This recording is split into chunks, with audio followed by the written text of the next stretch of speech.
Boa noite, pessoal. Estamos aqui hoje em mais uma live do Justa Causa. Hoje vamos conversar com um grande mestre do direito, né? Que ele está entrando, está numa maratona de lives incrível, né? Aí que ele já está vindo aí.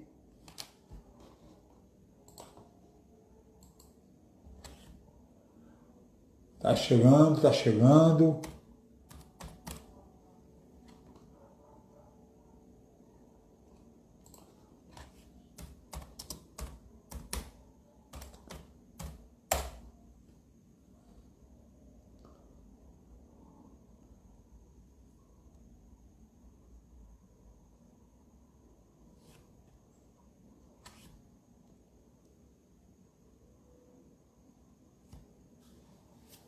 Galera, aguarda só um pouquinho, que o nosso convidado, professor Rodolfo Pamplona vai estar aqui conosco já já. Ele, até uma brincadeira que nós estamos fazendo.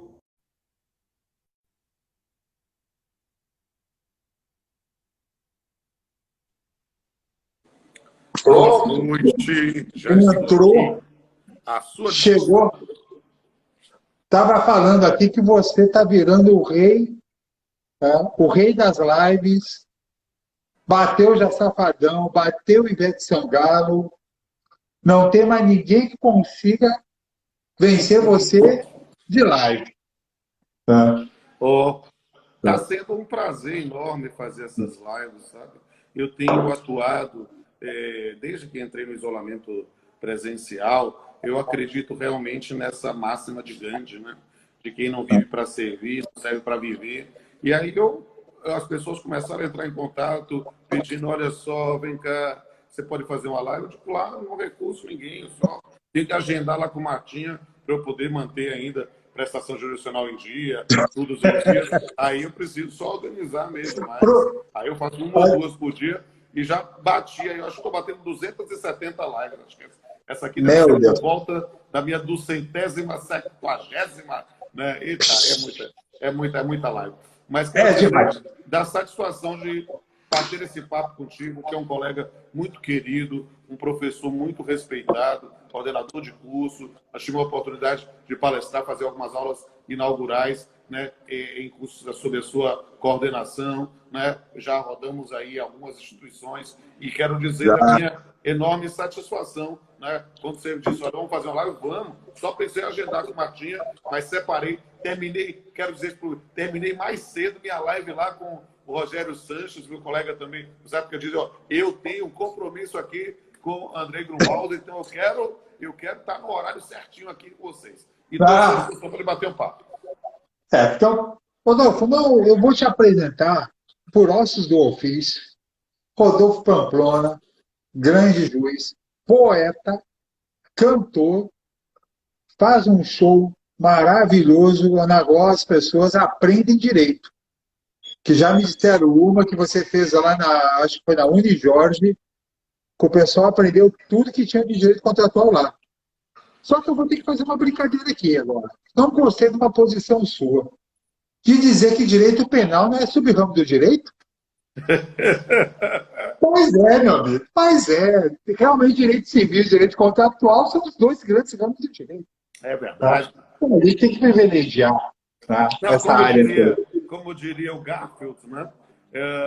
É difícil ser modesto quando você é o melhor, né? Então, a gente É, ensina direito civil, jeito do trabalho, a gente ensina os melhores ramos, mas a gente tem que dar sempre um espaço para os sub-ramos também. tem que dar um jeitinho de deixar um cantinho lá para eles reservado, para eles não ficarem lá sentidos, né, Tá no certo. seu ego. Né?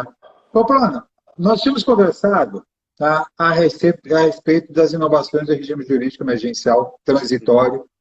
Tá? Até num outro momento eu fiz até uma colocação que muitas vezes esse transitório no Brasil se torna permanente.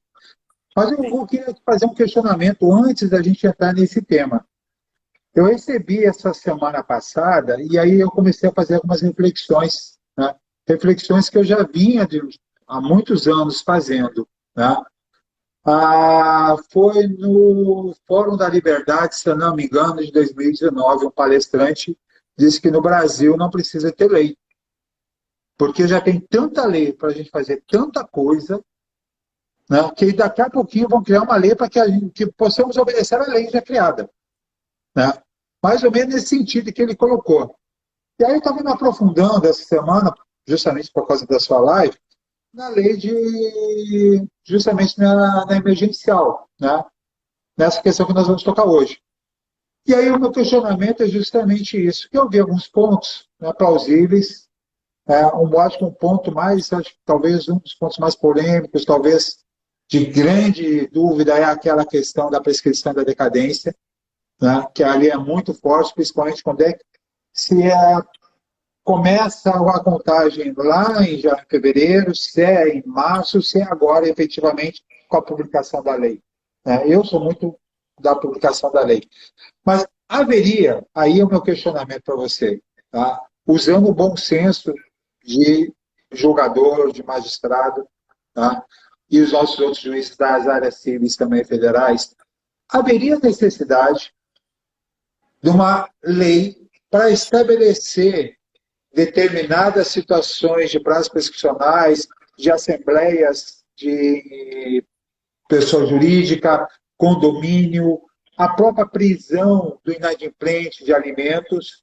Nós não poderíamos utilizar, de certa forma, o bom senso em decorrência da situação completamente análoga que estamos vivendo?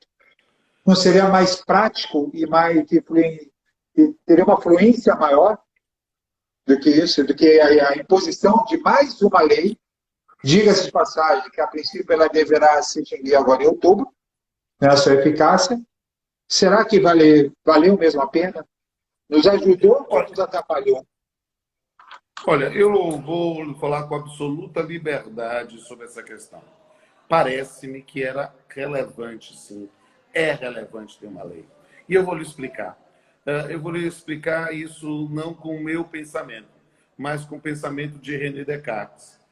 Descartes, no livro, né, Regras para a Direção do Espírito, né, no discurso do método, ele Sim. fala especificamente que poucos sentimentos são tão abundantes na humanidade quanto o bom senso.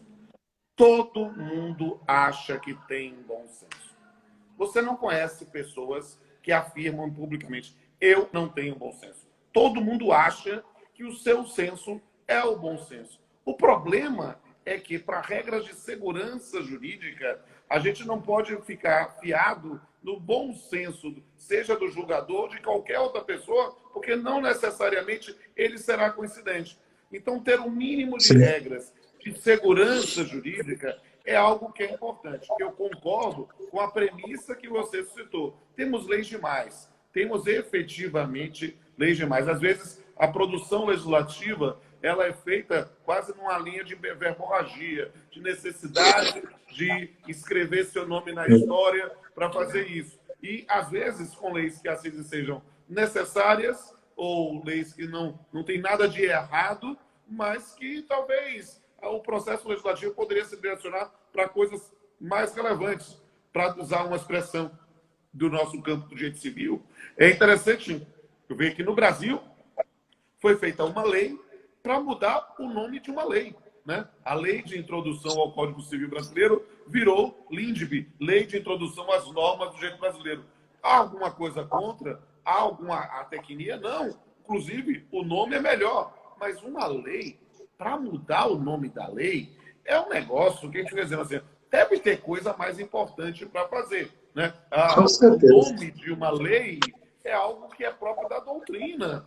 Não havia necessidade que a legislação fosse modificada e não há nenhuma relevância que possa dizer sobre isso. Mas, às vezes, os que levam o legislador a produzir um preceito normativo acaba sendo algo que seja inconfessável. Não é mesmo? Eu falei agora na live com o Rogério uma frase que se atribui a Bismarck, que eu acho muito interessante. Se nós soubéssemos como são feitas as leis e as salsichas, nós nunca nos valíamos dela. E aí, às vezes, a gente fica realmente numa confusão. Mas eu vou lhe dizer, e aí nesse ponto no meu jogo de poliana menina, né, de jogo do contente, né, dizer que sim, esta lei, talvez não da forma como ela veio, porque Sim. houve uma descaracterização de algumas das questões relevantes, né,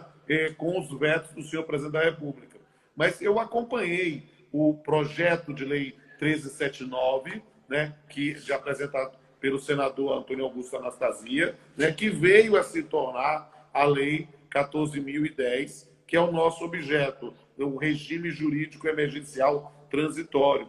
E vou, já aproveitando literalmente o que você falou, talvez um dos pontos mais importantes seja justamente a parte da prescrição e decadência. Por quê? Porque prescrição e decadência é matéria de reserva legal, né? É claro que nós poderíamos nos valer do princípio não agere, né? A ideia de que não se pode correr prescrição se há algum impedimento ao acesso à jurisdição, mas perceba que há situações que não são nem tecnicamente de limitação do acesso à jurisdição, mas talvez de uma maior dificuldade para reunir documentação, para ter o acesso ao advogado. Então, a gente poderia entrar numa lógica, por exemplo, de absoluta insensibilidade, dizer, não, o PJE está funcionando, pode ajuizar a sua ação, mas perceba que muitas vezes, seja para o autor, seja para o réu, né, a própria coleta da documentação para deduzir a postulação é algo que precisa talvez de um momento de normalidade que nós não vivemos.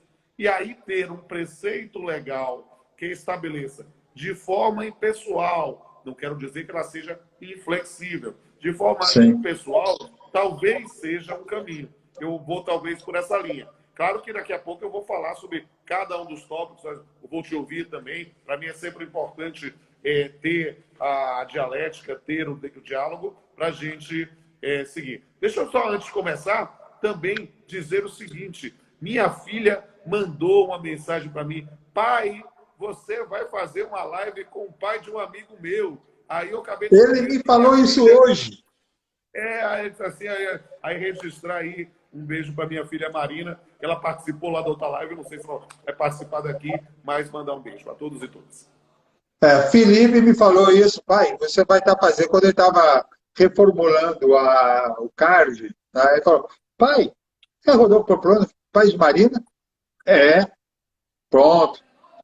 Tá aí mais um vínculo, né, que a gente tem, além da profissional da amizade aí, criada lá dos tempos, já tive a honra de fazer uma audiência contigo quando eu era advogado do Bradesco. Exatamente. Né?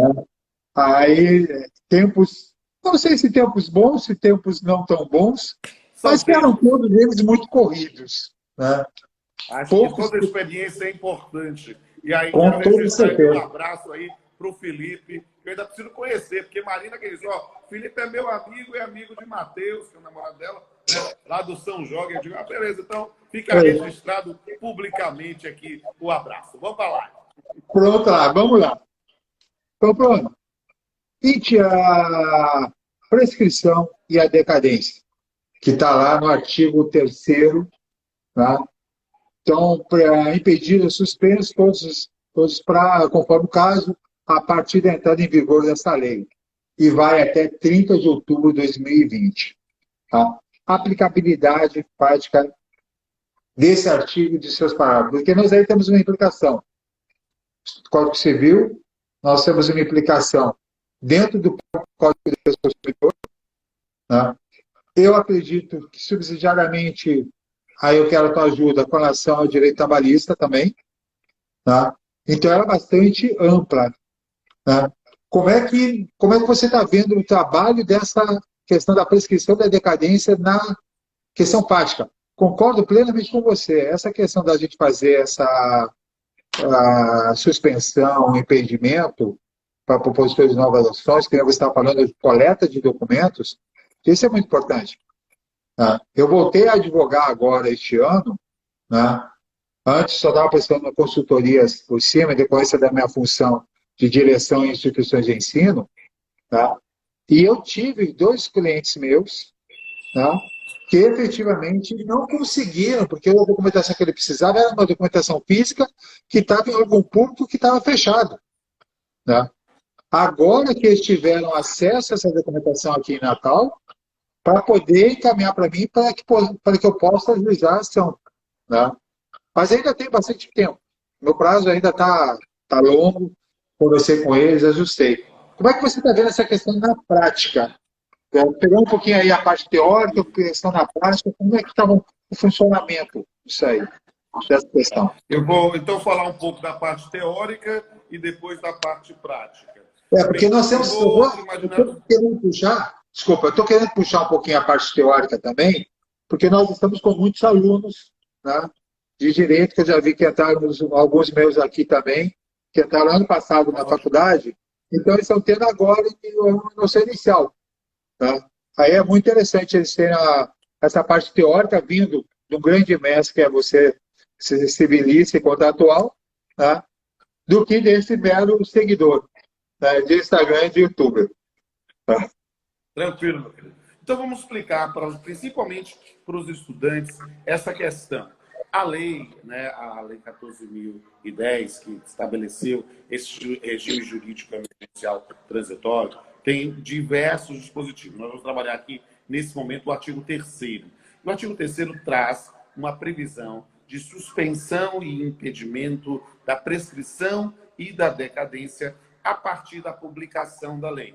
A lei é do dia 10 de junho, mas foi publicada no dia 12 de junho. Então, o marco, você não vai esquecer, o Dia dos Namorados, 12 de junho é o marco para aplicação da lei. E especificamente na aplicação da suspensão ou impedimento da prescrição. Lembrando, então, que temos estudantes, né, aí falando um pouco como professor, né, o que é suspensão, o que é impedimento? Na verdade, não há diferença ontológica entre suspensão e impedimento, né? São hipóteses em que o prazo prescricional para de correr e, cessada a causa, volta a correr de onde parou. Mas não tem diferença? Não, a diferença básica é muito simples. Quando nós temos o impedimento, é porque o prazo nem começou a correr. E a suspensão, ele começou a correr e congelou. Eu costumo dizer para os meus alunos, olha só, nessa nova geração toda conectada,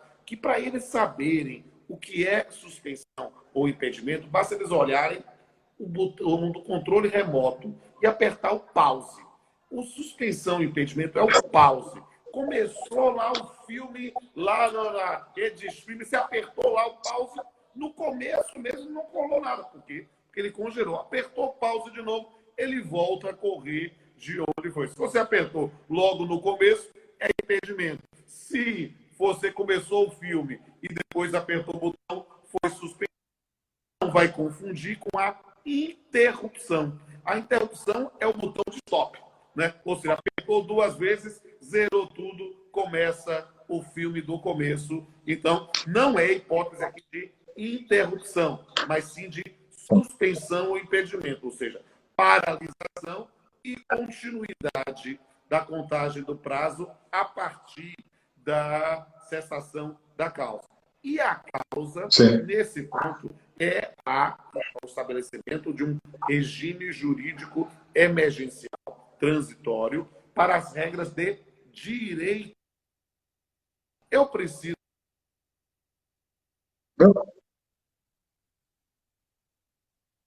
Comprou, Ana? Tá, meu amigo, tá travando um pouco, não sei se é tá travando um pouco, não sei se é a minha internet ou se é a sua. Oi? Travou. Vamos ver aqui se eu. Tá travando aqui. Então, pronto, estávamos esclarecendo aí a diferença. Pausou aqui, travou você. Voltou normal Você. agora. Você está no pacote de dados ou está na rede Wi-Fi? Não, eu estou na rede Wi-Fi. É porque, às vezes, colocando no pacote de dados, às vezes a conexão fica melhor. Você quer fazer isso ou eu continuo falando? Deixa eu fazer aqui, já tiro. Deixa eu ver, já tiro. O meu aqui está travando. Deixa eu ver só um pouquinho aqui.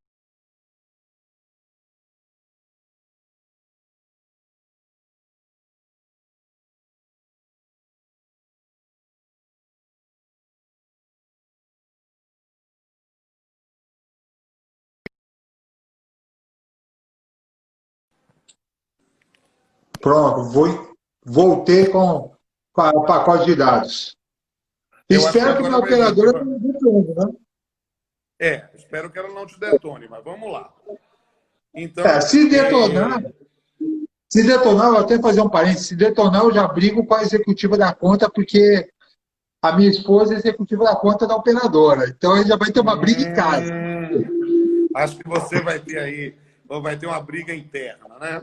Vamos lá, petit comitê. Mas se você está me ouvindo, você ouviu, acha que o pessoal ouviu a parte de diferença de... Até o do controle remoto, você deu a pausa do controle remoto, que seria Isso. a questão da suspensão. Foi. E a parte da interrupção, chegou a ouvir no botão de stop?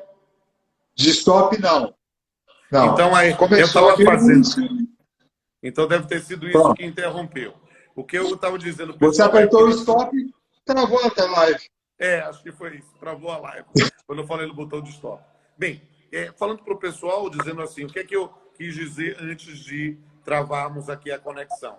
Que as hipóteses de suspensão e impedimento, como eu falei, era o botão de pause, porque cessada a causa, volta a contar o prazo de onde parou. Ou, se a hipótese de impedimento, onde nunca começou, do zero, ali. Sim. Não se confunde com a figura da interrupção da prescrição, que aí eu falei que é o botão de stop, né? Por quê? Porque ali, apertando, vai zerar o prazo.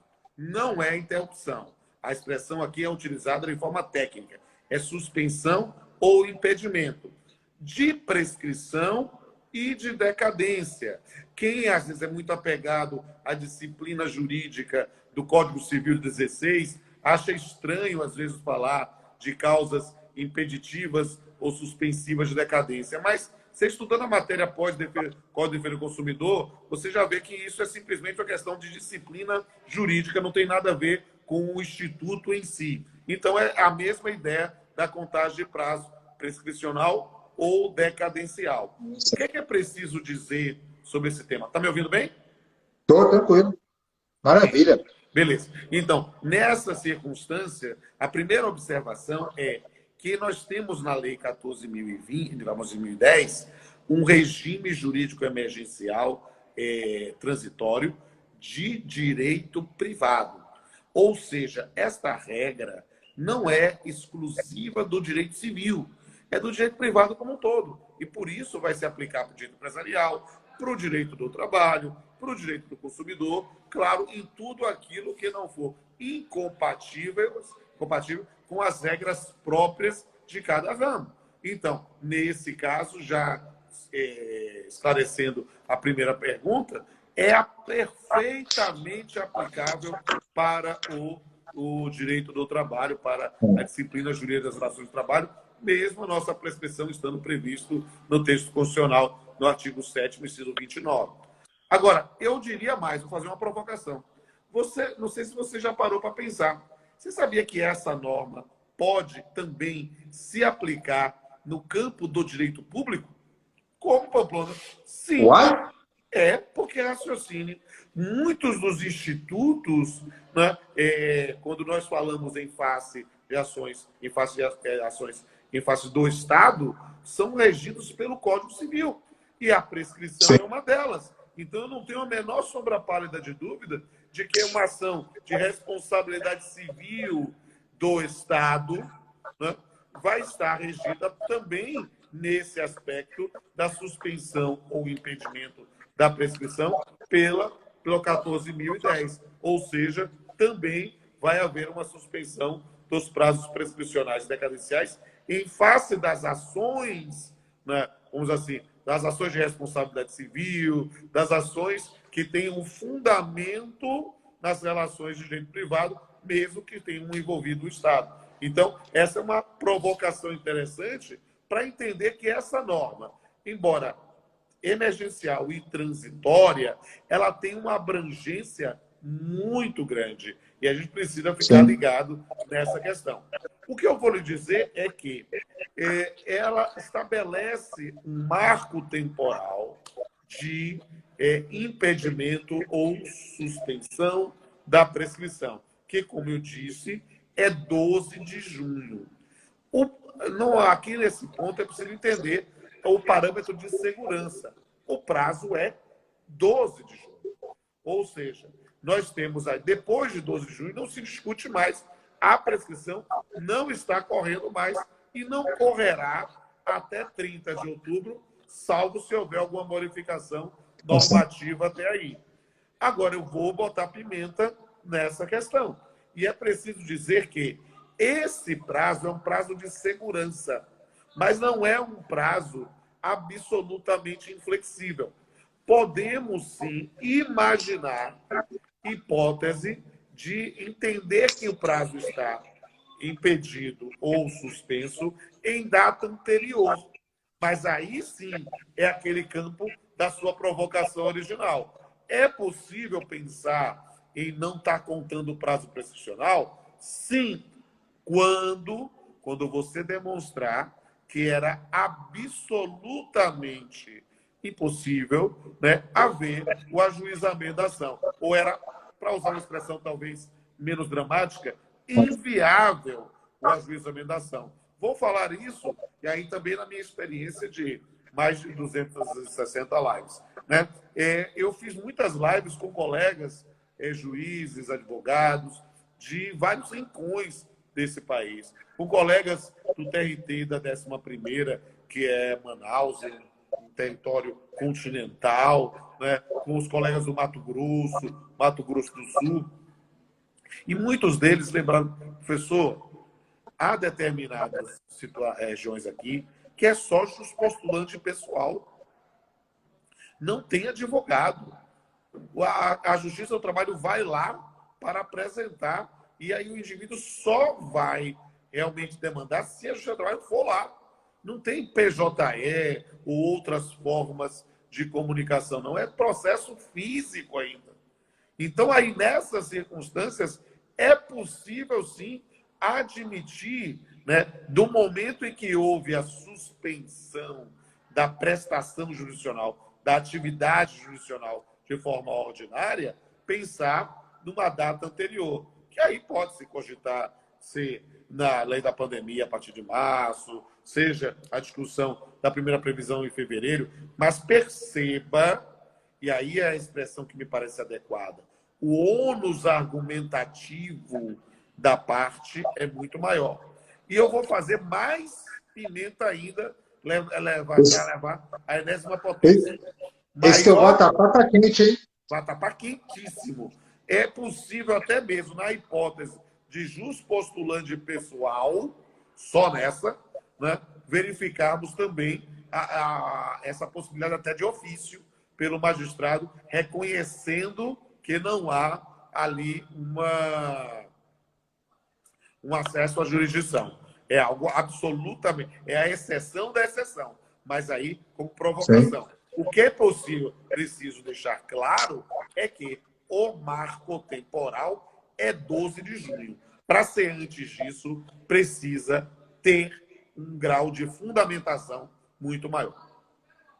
Aí nós vamos sair daquilo que eu falei inicialmente, do bom senso, vamos realmente partir para a questão fática de prova da impossibilidade de juntar a documentação necessária ou de outro impedimento qualquer que chegue até o Poder Judiciário. E há uma coisa que você falou agora do Norte, foi que eu conversei com a professora Simone Bergamo, do Grupo Ser, agora terça-feira, que é justamente a questão da inclusão digital, da questão digital no Brasil. Que nosso Brasil é tão grande que realmente tem locais que o pessoal conhece a internet por ouvir falar, não por usar a internet. Tá? E depois da grandiosidade do nosso continente, né? Do nosso país, aliás, que é tamanho continental. Então, realmente, Valdir, essa questão da data inicial, né? Ficou bem clara, a questão do impedimento, eu ia utilizar até aquele outro exemplo clássico, né? Da dívida entre namorados que depois venham a casar. A dívida, da- quando já estão no casamento, ela fica lá parada, suspensa, ninguém toca. E a outra é o caso de impedimento quando ela foi adquirida antes do casamento. Aí não pode ser Sim. cobrado pela consciência do casamento, né? Mas tranquilo. Meu amigo, vamos em frente, porque Vamos? senão o tempo não atropela, né? É verdade. Temos aí. Não sei nem se vai dar para fazer toda a lei, mas vamos fazer os Eu acho que não, principais mas acho que a pontos. gente. Talvez a Se parte a gente da prisão civil, a parte talvez dos condomínios sejam mais relevantes. A parte da prisão é bem interessante também. Posso falar já dela. também. Aquela. Eu vou só passar aqui, só para citar para a galera que está aí nos Claro. assistindo, aquela questão do direito privado com relação às assembleias, tá? Poderão ser virtuais e tendo a condição de voto, tá? Tendo condição de voto, poder ser feito virtual, está sacramentada a decisão da Assembleia, desde que, obviamente, observado todas as condições contratuais. Tá? Relação de consumo, nós falamos, né? E aí aqui eu achei até uma certa, dá até para fazer uma certa brincadeira, né? A questão de retratação, da questão da pós-entrega do domicílio, a questão do delivery que ficou fora. Né? É. Como é que eu vou poder questionar a qualidade do produto que eu já comprei? É Consumir. bastante, é bastante complexo. Né? Essa aí. Sem dúvida. Uso capião. O que você me diz dessa questão do uso capião? Também entra naquela questão do impedimento de suspensão, né? Da Uhum. aquisição. Tá? Exatamente. Tá. Condomínios edilícios. Essa que é o que a gente estava aí, que é a briga, que vou ser bem sincero para você, reunião de condomínios só para quem tem muita paciência, efetivamente dono do imóvel, porque o inquilino, se for, é só para ser massacrado e perder muitas vezes o tempo. Eu já tive em várias reuniões de condomínio onde estavam discutindo o sexo dos anjos e no final das contas não foi aprovado absolutamente nada. O que você nos diz aqui, Pamplona, com relação a essas alterações, né, temporárias, né, com relação a condomínios? Para depois a gente partir lá para o nosso direito de família, da nossa prisão Tá. civil e tudo mais. Deixa eu então fazer aqui um panorama Valeu. desses todos esses tópicos que você lançou, porque alguns realmente são muito importantes. O primeiro, em relação às associações, a questão das assembleias, é preciso entender que essa é uma norma que já existia no sistema por medida provisória, né, pensando especificamente na Assembleia dos Cotistas, né, nas sociedades anônimas. Mas é uma norma que é extremamente importante e eu vou lhe dizer que é uma norma que vai, na minha muito modesta opinião, sobreviver à vigência do regime jurídico emergencial. Eu digo, Concordo plenamente. eu estou hoje presidente da Academia de Letras Jurídicas da Bahia e nós estamos aí num período, estávamos antes da pandemia, num período de revisão dos nossos estatutos. Eu ia marcar a Assembleia, eu tinha marcado a Assembleia, suspendi por causa da pandemia. Travou.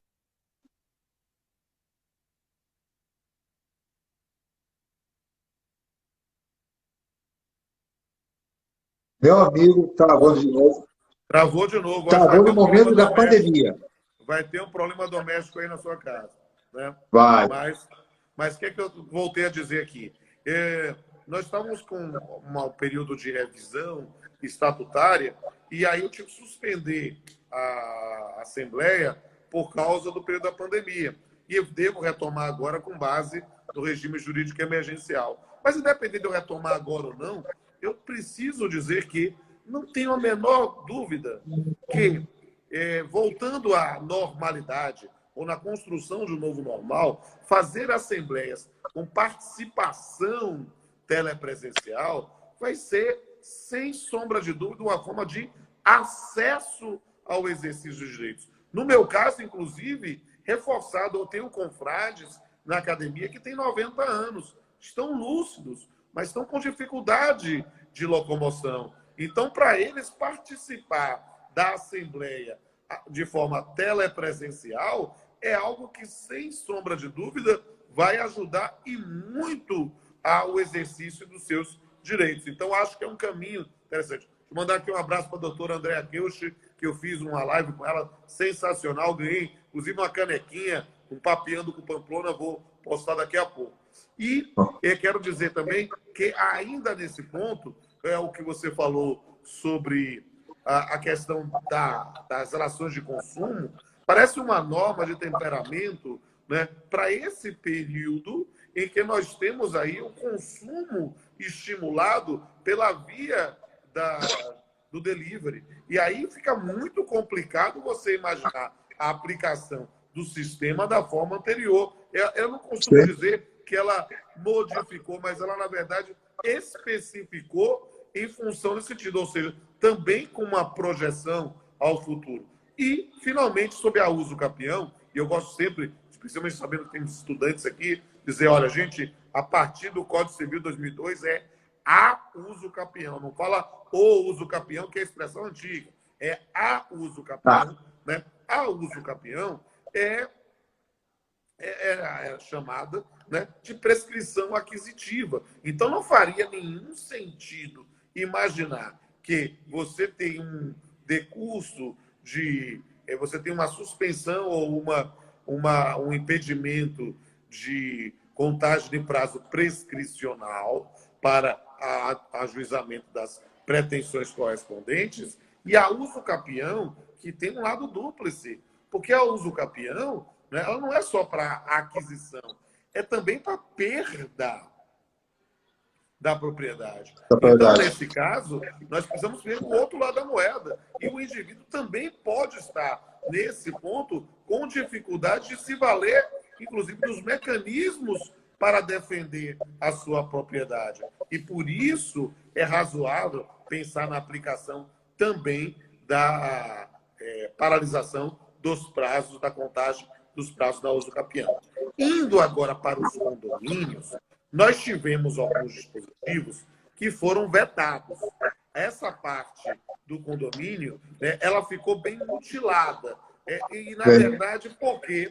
E a gente já entende, sem tomar partidos, né, a gente está vivendo um período tão complicado na história do país, né, com o estímulo discursos de ódio e mortadelas e coxinhas para todo lado. E eu costumo dizer, a gente tem que ter cuidado com isso, porque você pode ser mortadela, você pode ser coxinha, mas você só não pode ser pamonha, porque pamonha é quem não estuda. Então é preciso realmente compreender esse tema, que, na verdade, há uma discussão sobre as medidas de contenção ou de prevenção, né? E aí se dava poderes amplos ao síndico para essa atuação. Essa parte foi vetada. Mas há toda uma ligação hoje, que é uma opção política de prestigiar a Assembleia, que pode, nesse ponto, ser convocada virtualmente para poder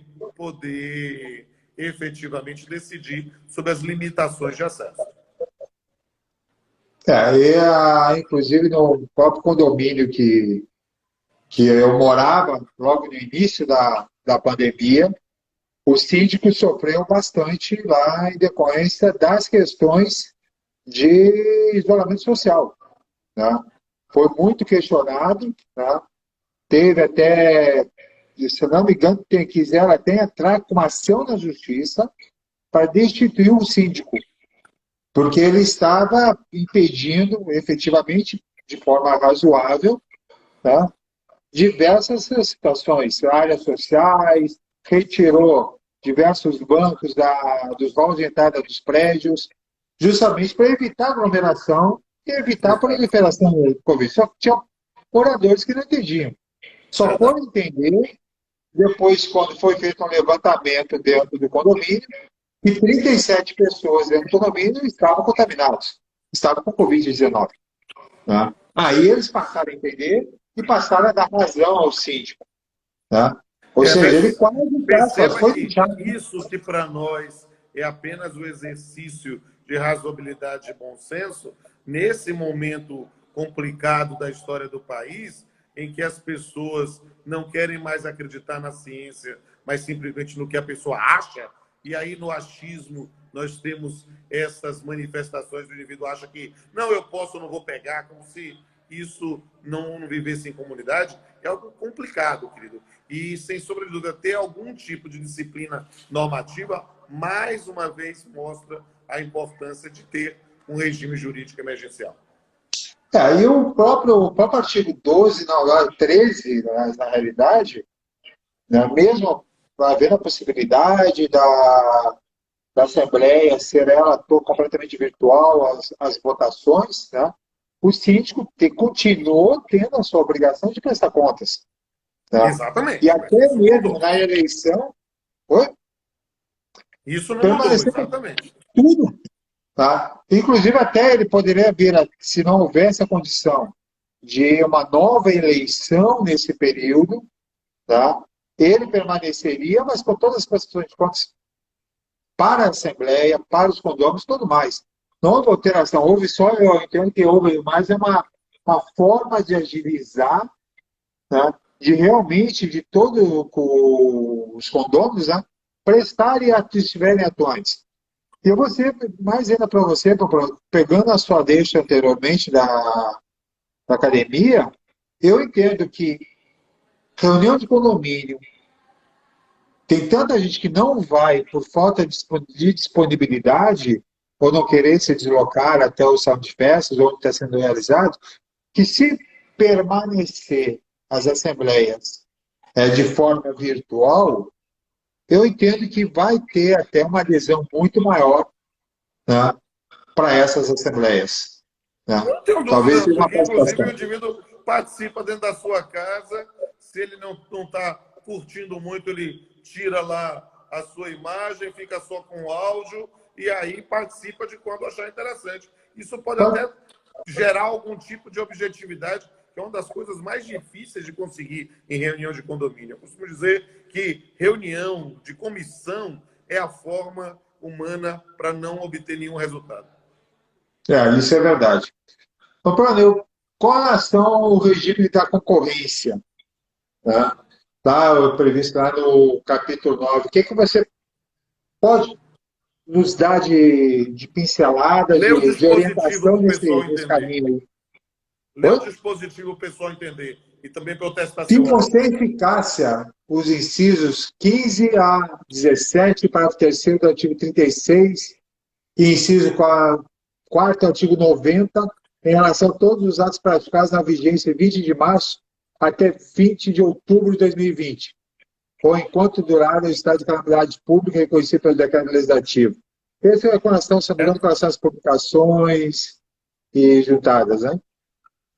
Exatamente. Na verdade, essa previsão específica trata novamente dessa situação da dificuldade da Sim. prática desses atos, né, que são extremamente importantes e que podem levar a uma inviabilização da atividade empresarial, né, se não forem praticados. E é por isso nós temos essa suspensão desse espaço, que é justamente para preservar a atividade, que é a grande finalidade do regime concorrencial, que é a grande finalidade de se obter um determinado resultado. Então, pensando justamente que estamos vivendo um período absurdo, esse período pandêmico é um período absolutamente excepcional na história do país e do mundo. Nós estamos vivendo uma guerra silenciosa contra um inimigo invisível, mas que deixa as suas vítimas e já passaram de 100 mil. É preciso ter esse cuidado e perceber que, sem sombra de dúvida, a dedução de postulações é fundamental, mas mais ainda é sobreviver.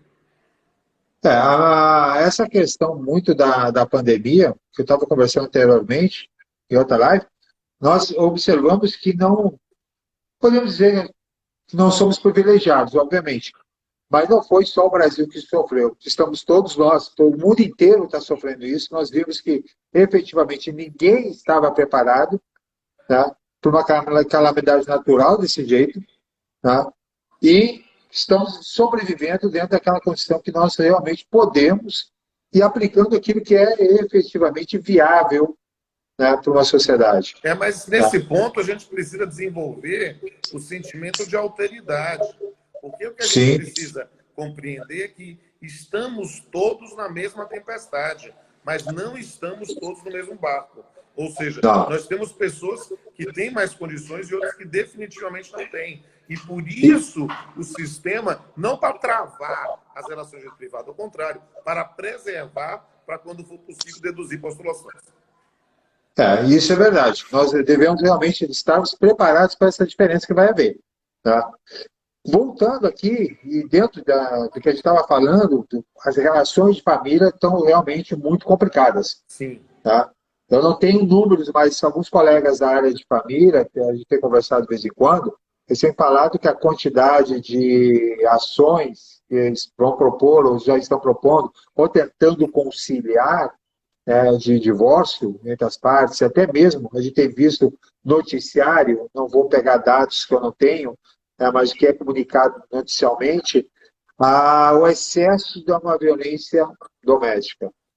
E a própria lei emergencial, né, não trata da violência doméstica, mas se trata de um outro ponto, que é também uma violência, que é a falta de pagamento da pensão alimentícia, tá? Para a falta de pagamento da pensão alimentícia, que também é uma violência para aquele menor que depende daquele valor, tá?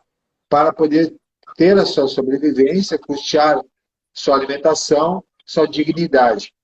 Tá?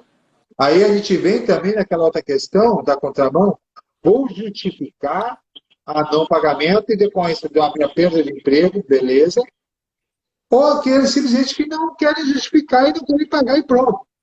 Aí concordo plenamente, é prisão, certo com eles. E aí a lei nos traz uma novidade também, né, que é uma prisão domiciliar, né, para este devedor, né, justamente para evitar essa contaminação. Dentro das relações familiares, né, dentro dessa visão que a própria lei nos traz com relação à nova forma de prisão, diga-se, de forma até outubro, até 30 de outubro. Né? O que você nos ensina nesse caminhar aí dessa... Eu vou dizer, principalmente pensando aqui nos nossos alunos e alunas, a compreensão de que eu confesso que eu sou uma voz um pouco dissonante da maior parte das pessoas em relação a esse dispositivo. Por quê? Porque o posicionamento majoritário tem sido de profunda crítica à previsão de que essa prisão do devedor de alimentos deva se dar na modalidade de prisão domiciliar. Eu entendo que digamos assim, a prática faz com que haja essa crítica. Mas, na verdade, está errada a prática. E eu vou lhe explicar.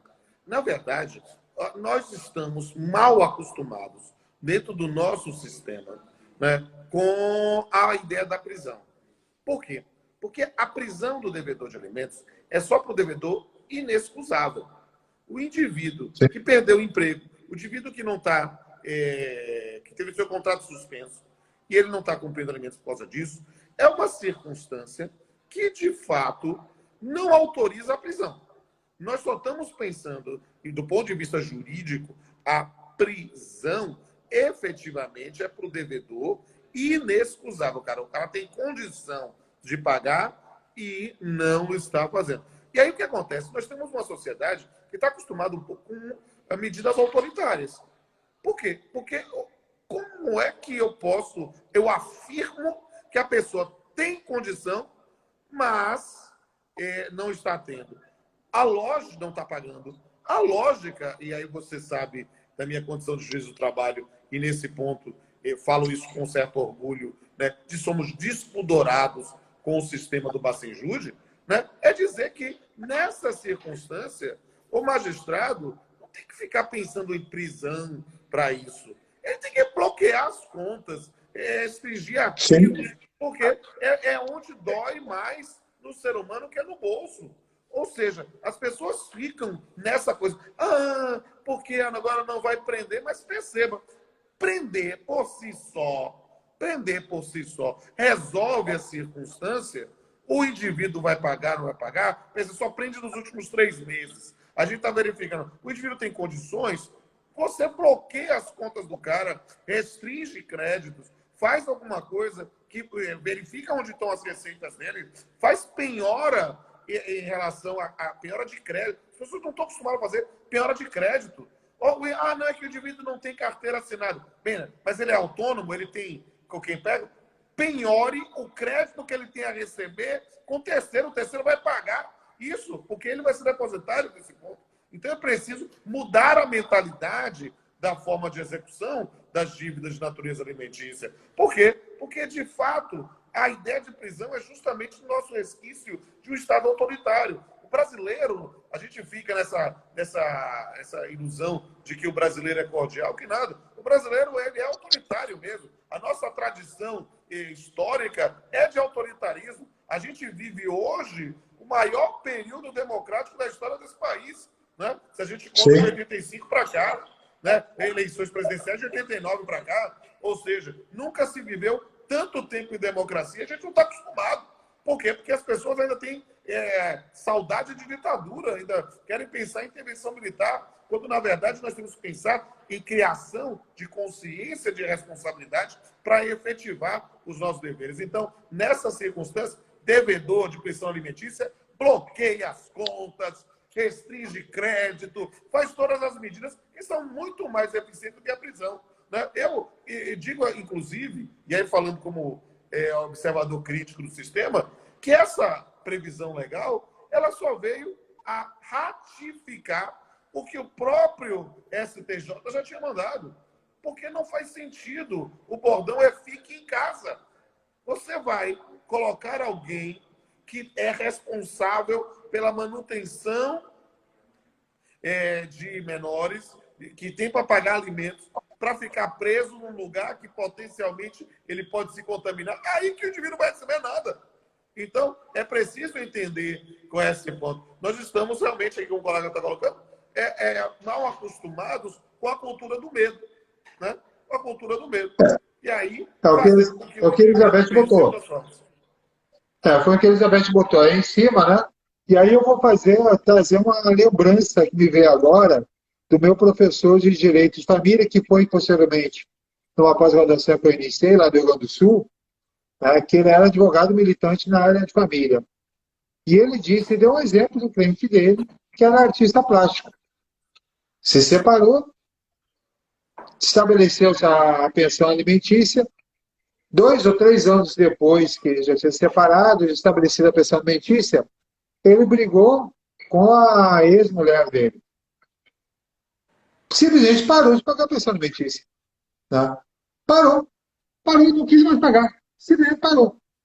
E a esposa acionou, fez a execução,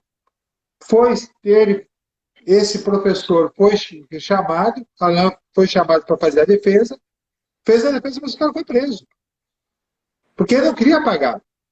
E às vezes a prisão, pelo que você está dizendo, e pelo que a gente sabe, nem sempre a prisão vai resolver o problema da liquidação daquela dívida. Vai simplesmente postergar mais.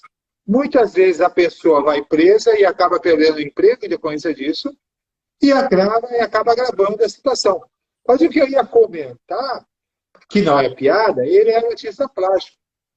E de acordo com esse meu professor Alain, os momentos que ele esteve preso 3 vezes, foi quando ele fez as melhores obras, as melhores pinturas que ele teve. Tá? Obviamente que depois dessas pinturas, ele não soube dizer, ou eu não me recordo agora, o que realmente foram feitos com ela, mas aí eu vou pelo bom senso e pela minha inocência, né? Foi dadas as pinturas para que a esposa pudesse vender a fim de ganhar dinheiro. Tá? E eu posso lhe dizer também, falando um pouco da crueldade aqui, da minha nordestinidade, que talvez as prisões lá no Rio Grande do Sul possam ser um pouco melhores do que as prisões aqui do Nordeste, que são sucursais do inferno. Não, são quase iguais. Mas isso eu estou falando de Não vou dizer, mas vamos dizer assim, lá de 1988, Um pouquinho 89, antes. mais ou menos. Um pouquinho Mas, antes. querido, a gente tem que encerrar porque já está. Temos que encerrar, né? Eu ia te falar isso para você fazer as suas considerações finais aí, tá? Para depois poder te agradecer aí por este momento de elucidação, de conhecimento, sempre estando com você, ouvindo você falar, a gente sempre enriquece e sempre agradece o nosso conhecimento aí, o saber jurídico. Estou devendo uma obra atualizada, que aqui atrás eu tenho uma sua desatualizada lá ainda, Opa! tá? Aí daquela antiga sua, a de 1900 lá Tem que vai botar, Pedrinha o Andrei, d'Água. botar o manual de direito civil aí. Mas quero dizer para o Andrei que foi um prazer fazer essa live contigo. Quero pedir para você deixar aí disponível aí no feed, para o pessoal poder consultar depois. Vou baixar também lá no Tá meu lá. canal. E dizer a todos e todas que sigam aí o professor Andrei Grunwald, né, no Instagram. Me sigam também, R. Pamplona Filho. E sigam meus 2 canais no YouTube. Canal Pamplona, o canal Popiano com Pamplona. Eu pretendo, inclusive, fazer o download dessa live e deixar disponível para todo mundo ver a minha profunda admiração ao colega Andrei. Viu? Você ainda tem aí mais 2 pós-graduações aí que você coordena também, né? Que dá para a gente fazer. Eu coordeno a pós-graduação do SES, né, que é a pós online, tanto em Direito e Processo de Trabalho, quanto a pós-graduação em Direito Contratual, que é a nossa praia, e está excelente, olha. Recomendo ao pessoal que assistiu essa live, que em especial faça o curso de pós-graduação online em Direito Contratual do SES. Estou com a equipe de ouro, sabe? Flávio Tartus, Fernanda Barreto, né? Karina Fritz, Marcos Errar, uma turma maravilhosa. E também, para quem estiver aqui na Bahia, aí a pós-presencial, né? Que é da Faculdade Baiana de Direito. Meu querido, muito obrigado. Vamos encerrando aí. Uma boa noite para você, boa noite para todo mundo que esteve aqui conosco. Tá? Agradeço a participação. Quando estiver aí na Bahia, eu vou te dar um toque para a gente almoçar e jantarmos aí juntos. Tá? Um abração, um abraço para todo mundo. Um beijo gostoso para todos. Pode deixar para ela também. Em homenagem à Marina. Pode deixar. Um beijo aí para a Marina. Bye, bye. Tchau, tchau. Tchau, tchau.